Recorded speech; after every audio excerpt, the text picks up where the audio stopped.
So my name is Mickey Kaufman. I work for Arlington County Public Schools. I'm the capstone coordinator at Arlington Career Center, working with students in the Arlington Tech program. I have Nicole DeRocca with me, who is our partnership coordinator, and our guest speaker is logging in right now. There might be a few technical difficulties getting her in, but I'm going to go just give you a brief overview of this. Is our first in the series of I2I employability skill webinars. I2I is a group of educators from all of the schools in the Region 4, which goes everywhere from Winchester down to Charlottesville. These webinars are primarily hosted by Alexandria, Arlington, Fairfax, Loudoun, Manassas City, and Prince William. We will be having a series of webinars over the next couple of days. Why is it? Okay, the slides are not moving forward. Well, Nicole, I was going to say, Nicole, while you're doing that, I also wanted to say hello as our host organization. My name is Jennifer Stevens, and I'm the president and CEO for Virginia Edge Strategies. And I have with me my colleague, Stephanie Keister, and one or the other of us will be hosting your webinars this week. Our organization works across the state to help support work-based learning and other activities that ensure that students leave high school ready for college and careers. So thank you for having us today, and we're happy to be hosting. So this is the first of 4 different webinars. Today we'll be talking about communication etiquette. Tomorrow will be resume writing. On Wednesday will be elevator pitches. And then on Thursday, we'll be discussing job interviews. Each webinar is from 10 to 15 to 10:45. If you have questions, please put them in the chat. If we run out of time, we will post response to the questions at the event website that you can come back and look at them later. These are also being recorded. Just as a heads up, we will be having in February, will be our 3rd year of our instruction industry career fairs, where we'll be having various panelists after school the 2nd week of February. And then on Saturday, February 10th, for the first time, we'll be having a career fair out at the Dulles Expo Center. So mark your calendars and plan ahead. As I said, today's webinar is about communication etiquette, and our guest speaker today is Rosie O'Neill.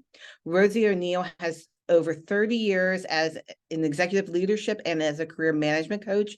She's worked with individuals, teams, groups in a variety of leadership settings, also is on many advisory roles for public education in the community.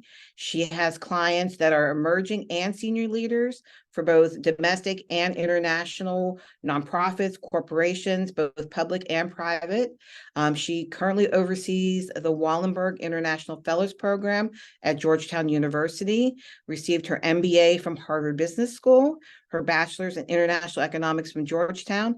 She has a leadership coaching certification and a certification in from the Institute of Transformational Leadership at Georgetown. She is career coaching certified. She has her Myers-Briggs, EQI2, and a leadership profile. So I'd like to welcome Rosie and thank her for being here today. I'm going to stop sharing so she can start. Good morning, everybody, and thank you for including me in today's program. And I'm delighted to know that this is touching so many student lives. I'm going to, let's see if I can do this appropriately. I'm going to go into my screen share mode here, and I'm not sure. Oh, here we go, screen share. All right, let me get to my PowerPoint, and then I'm going to go into the presentation mode. So bear with me while we transition this. Okay, can everyone see the screen?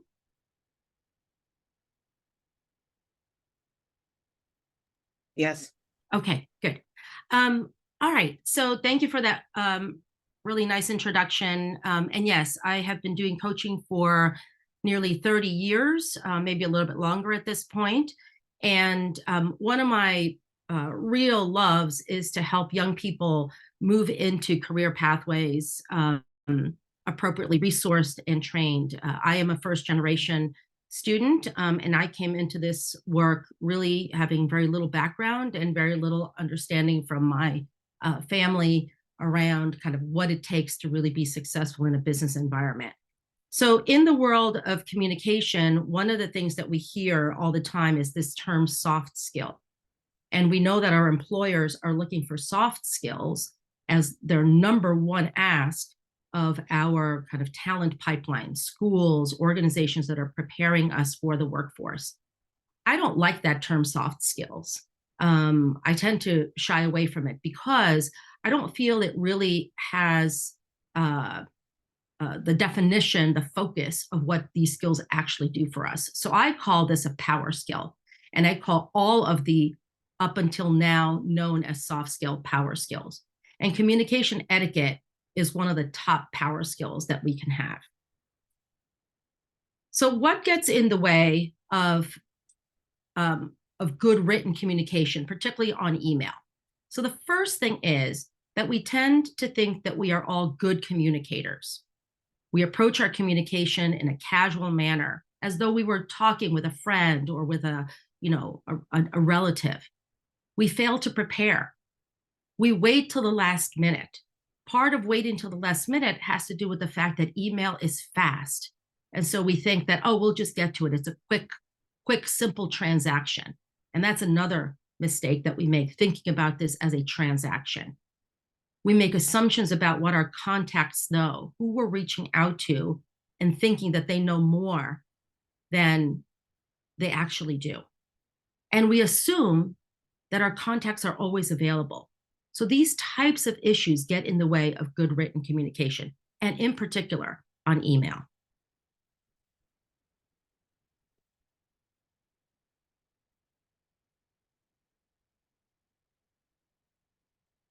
So communication 101. Communication in writing is successful when we approach the task with respect and attention to detail, as though we were going to have a formal conversation, but we need to think about it on how that conversation translates into writing. The written communication makes an immediate impression and has a long-lasting effect on the receiver. A well-written series of emails or letters can establish a good rapport and a strong working relationship. And good communication etiquette is a power skill. So here's the flow of the etiquette. Prepare.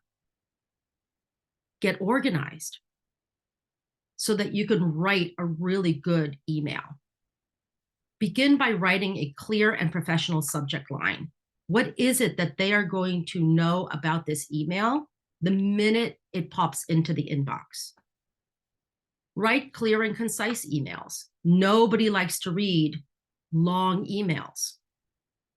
Use appropriate level of formality. Don't assume that this is a buddy. Assume this is somebody that is going to be expecting respectful conversation. Ensure you have the correct recipient. One of the big fails in email is that we often type in a name and it autofills and it might be the wrong person. So you really have to be careful that you're sending the email to the appropriate person. Proofread carefully. Pay attention to details. Reply in a timely manner with required details. Close with appreciation. Include appropriate people in the CC. Who are you going to copy? And attach all relevant documents. So this is the flow. And I don't care if you're a sophomore in high school, a junior in college, a working professional, a longtime legal expert. It doesn't really matter who you are. Across the spectrum, when we talk about communication etiquette, these are the types of things that we need to be paying attention to. As a matter of fact, in preparing for today's presentation, one of the things that I always do anytime I make a presentation is I go out and I research and see what other top organizations are suggesting. And these are the etiquette rules that almost every organization suggests to ensure that there is appropriate communication and that the communication is successful. So now let's get into like the specifics of the email etiquette process. I'm going to start with prepare. And on this left-hand blue bar, you're going to see the subtitle, and we're going to see several slides around preparation. Preparing is key to getting a good set of correspondence flowing. First, we want to be clear on why. Why are you reaching out? What is the purpose of your email and your letter? Do you have a question that needs answered? Do you need something that requires you making a request? Do you want to share information? Second, know your audience. Who is it that you're reaching out to? We want to research the person and the organization to gather important information. Check name spellings. Check title of the target recipient. Get contact information.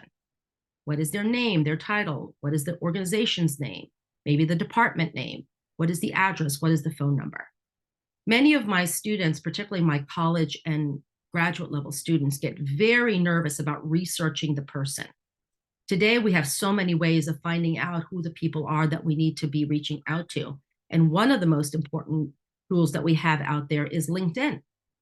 And LinkedIn is a resource that's just full of treasure. You can identify who the person is. You could see how they have spelled their name. Sometimes it's a complicated name. We want to make sure the spelling is accurate. But people use LinkedIn in order to share information about themselves. So it's not strange, or sometimes my students say, oh, it's a little bit creepy to look somebody up. It's not. When people are sharing on LinkedIn, it's a purposeful engagement to tell the world, this is who I am, this is what I'm working on, these are the things that I'm interested in, and inviting people in to link with them. Similarly, on company websites, individuals will typically have a profile. There will usually be an about page. You might see a link to the people that work in the organization and getting to know who they are so that you can address them appropriately. If you're going to speak to anybody in the organization, and it doesn't matter whether it's the administrative assistant or the CEO, a level of respect has to be part of this. So knowing who your audience is helps you frame your understanding about what is the level of formality that I need to use when I'm preparing to speak with this individual. Number 3, ask yourself who else needs to be included in your email distribution. These are individuals included in the CC line of your email. Is it your guidance counselor? Is it your teacher, your parent? Maybe you're writing on behalf of your club or organization. Who are the people that should be included? This is a really important part of email etiquette, making sure that people are included. In the world of professional, organizations, often people that are left out of the copy line feel that they have been kind of set aside or marginalized. And maybe that's not the intention at all. Or we tend to think, oh, they're too busy. We shouldn't include them. Their emails are full. The reality is that people appreciate being copied, especially when they are connected to the subject of your email. And they have the choice whether to engage or not in the conversation. But individuals need to be included that are appropriate for the email distribution. And then attachments. Often we're sending emails that have attachments, documents, resumes, maybe a photograph, maybe a paper that you're submitting to show how your work is evaluated by your teachers. You want to prepare all your materials, and these materials need to be proofread carefully. And you want to locate them in a clearly labeled folder for easy access. So when you're writing your email, you know exactly where to go, and you make sure that you saved the last clean proof document that you're going to email the individual with whom you're in contact. Sometimes I personally use my desktop for the individual attachments that I want to put into my email, and then I put it into its appropriate folder. But I keep my desktop clean so that I don't get confused with different versions of documents that are there.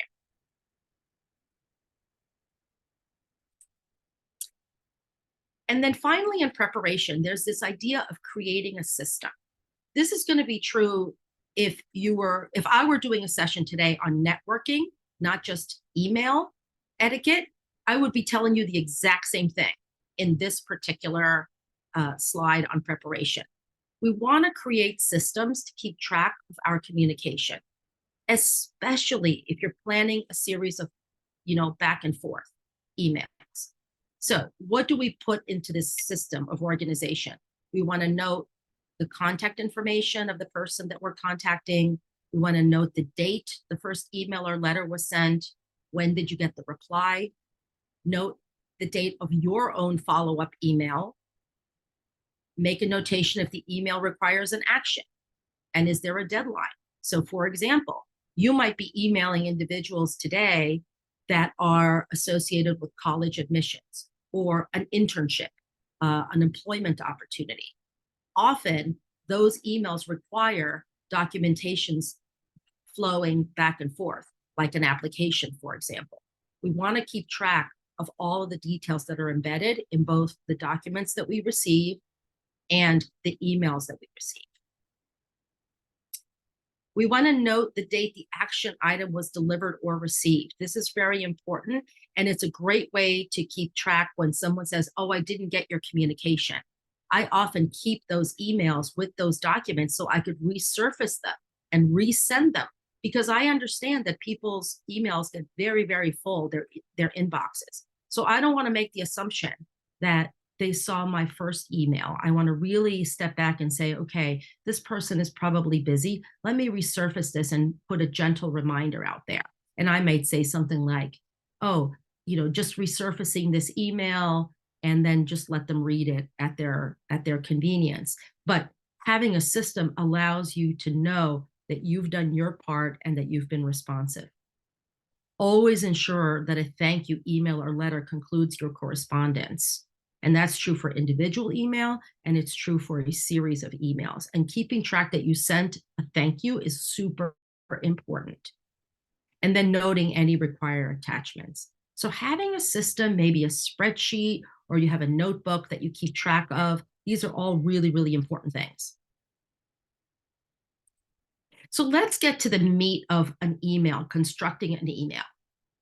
First and foremost, you want to start your correspondence with an appropriate and respectful greeting or salutation. So here are some examples. Dear Mr. or Ms., and then the name of the person. That's a good opening salutation or greeting. Dear Sir, or if it's Dear Madam, also good. Good morning, Mr. or Miss, or good afternoon. Those are all good ways to start out an email.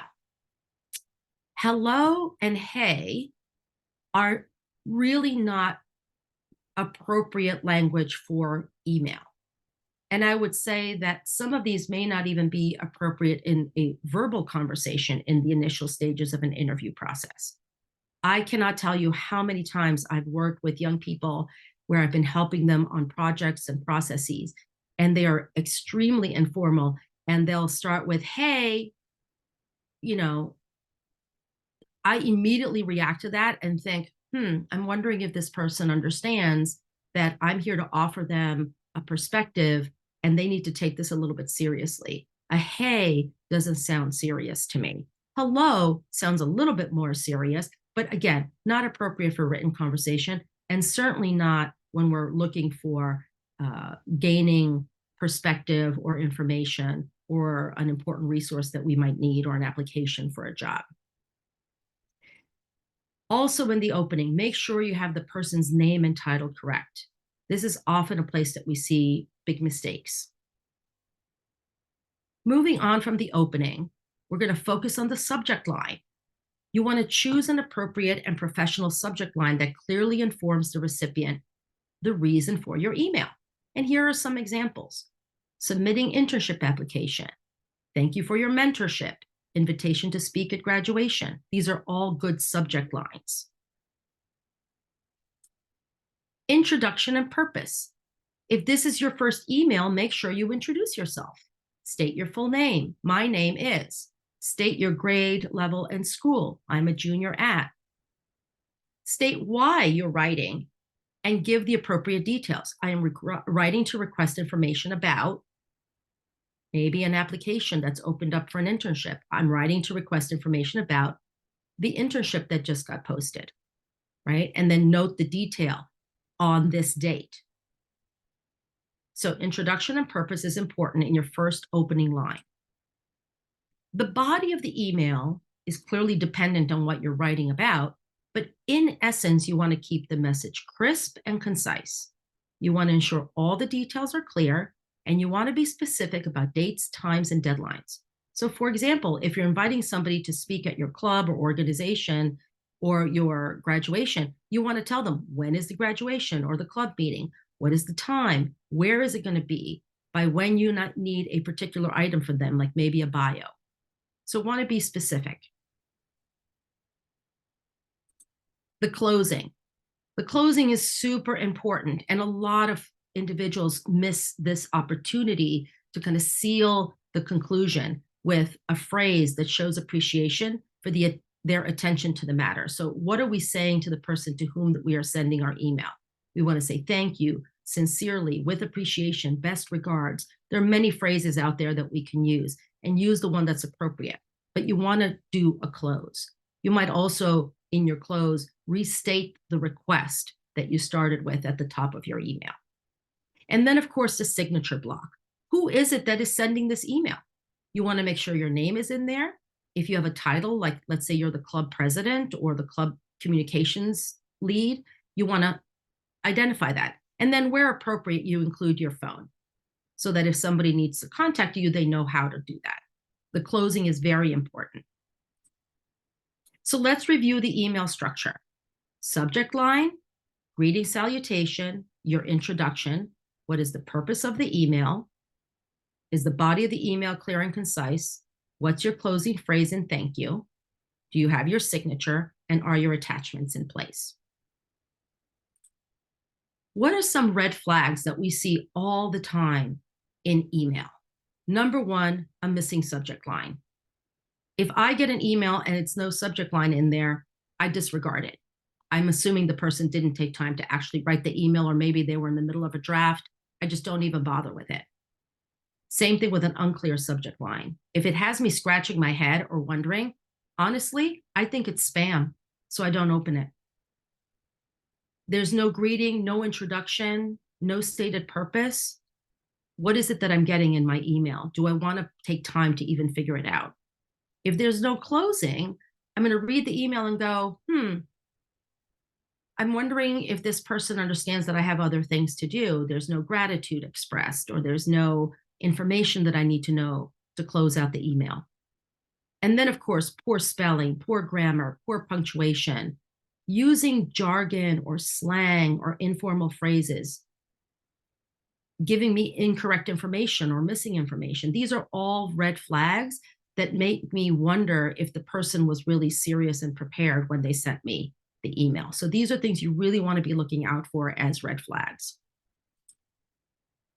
But on the other hand, here are some tips for avoiding normal email mistakes.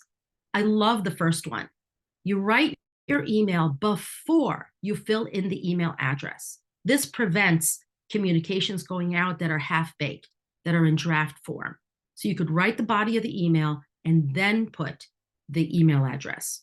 Sometimes I actually write the email in a separate Word document, and I have it there so I could proof it, I could spell check it, I could do everything that I need to do, and then I copy it onto an email body. I proofread it, double check spelling and punctuation, double check the correct recipient and email address, make sure I've got all my email details. And then and only then do I fill the email address in and the email address of the people that need to be copied. Really a great tip. And I highly recommend this also for any of your applications, whether it's for internships, jobs, or for college next steps. Having everything prepared ahead of time is super important before you submit. So ultimately, what I'm suggesting is for you to be your best. Remember, the interview starts at the very first interaction. Often this is in an email. The quality of your correspondence, including your timely responsiveness, makes a critical impression. Show up as your best self in every interaction by being prepared and respectful. Maintain the appropriate tone and formality, and show appreciation for people's time. And with that, I'll say thank you. And I'm not sure if we're opening up to questions, but I'm happy to address any questions that might be there. Yes, we have a Q&A that students can type into. So far, I'm not seeing any questions, but thank you, Rosie. I know there have been many times, well, not many, but I have sent an email that before I meant to send it, and not having that person's email address in there would actually prevent that mistake from happening. So yes, it's a really unfortunate, popular mistake that most people make. So really preparing ahead of time, I think, is really critical, and staying organized. And it really just helps everyone feel comfortable with the work that they're sending somebody. And also the recipient feels like there's a level of respect for their time.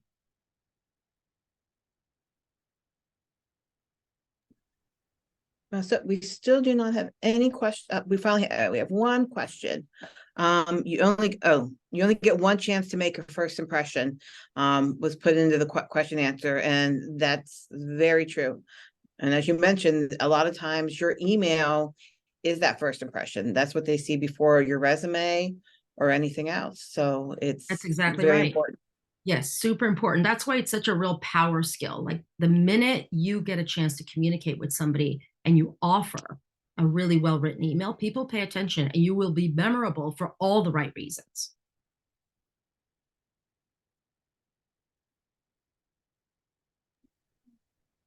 So it doesn't look like there are any other questions that are posted. If